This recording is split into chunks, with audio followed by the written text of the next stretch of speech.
See, guys, Pamela Anderson and Liam Neeson are living proof that age-appropriate relationships in Hollywood can exist and be exciting. Every time a Hollywood power couple emerges, this entertainment journalist rejoices.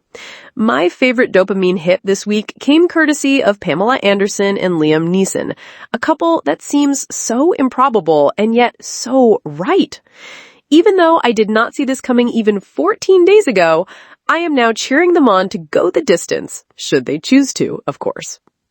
Rumors that these two were an item began circulating earlier this month as they embarked on the promo tour for their upcoming film, The Naked Gun. The movie, which premiered on August 1st, was heralded by early viewers for its hilarity and irreverence, and it seems the chemistry Anderson and Neeson, who play love interests, had on screen, translated off-screen. During their press tour, the two were pictured getting close, staring deeply into each other's eyes, and planting kisses on each other, apparently to fake us out or not. And while they decided to play it coy when asked if they were an item on the Today Show, a source confirmed to People on July 29th that they are, in fact, dating. It's a budding romance in the early stages, an insider told People. It's sincere, and it's clear they're smitten with each other. What's great about this coupling is that it just feels like the heavens are proving that good things happen for good people, as both stars have had their fair share of public heartbreak. Pamela Anderson's history of tumultuous relationships is no secret. She's been married 5 times, most prominently to Motley Crue drummer Tommy Lee, from 1995 to 1998. They welcomed 2 sons, Brandon, 27, and Dylan, 26, over the course of their rocky marriage. And while she admitted to being deeply in love with Lee, their relationship was marred by too much public scrutiny and legal woes to really stand a chance. One domestic dispute in particular found Lee charged with felony spousal abuse.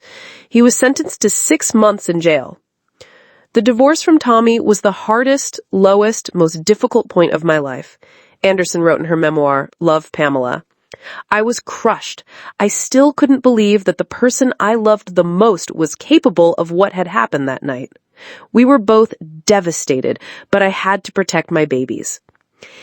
In the years since, Anderson has led a quiet life raising her 2 boys and eventually relocating to British Columbia, where she bought, renovated, and has made a home out of a motel once owned by her grandparents. For someone who was brutally judged by the public, she's managed to build her career back brick by brick with the release of her well-received memoir, subsequent Netflix documentary, and a successful Broadway run, all culminating in her SAG and Golden Globe nominations for The Last Showgirl earlier this year. Now, her latest project has led her to a new love, and I am here for it. The world shared in the devastation when in 2009 his wife of 15 years, Natasha Richardson, had died of an epidural hematoma after hitting her head in a skiing accident. The couple shared 2 boys, Michelle, 30, and Daniel, 28. Since Richardson's death, Neeson's public romantic life has mostly been quiet.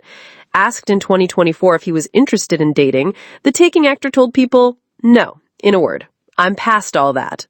So, with all this background, it feels especially serendipitous that these two would fall for each other on a movie set at this point in their lives. They're both well established in their careers, working mostly for the love of the craft and not necessarily for the fame or money. Their children are launched, and they've both expressed contentment with the way their lives are going, making a new romance a serendipitous, happy surprise, but not necessarily something they needed to feel complete. With Anderson being 58 and Neeson being 73, their 15-year age gap doesn't feel inappropriate, which is quite refreshing. It feels as though there's a healthy maturity in the relationship, one that comes with having weathered the ups and downs of career, life, parenthood, love, loss, and everything in between. With all the heartbreak Anderson and Neeson have had to endure, this story, which feels like it's straight out of a Nora Ephron movie, gives, dare I say, all of us a reason to believe in love. Neeson is known by those he works with to be a gentleman, soft-spoken, and beloved by his exes. He appears to be quite temperamentally different than her previous partners.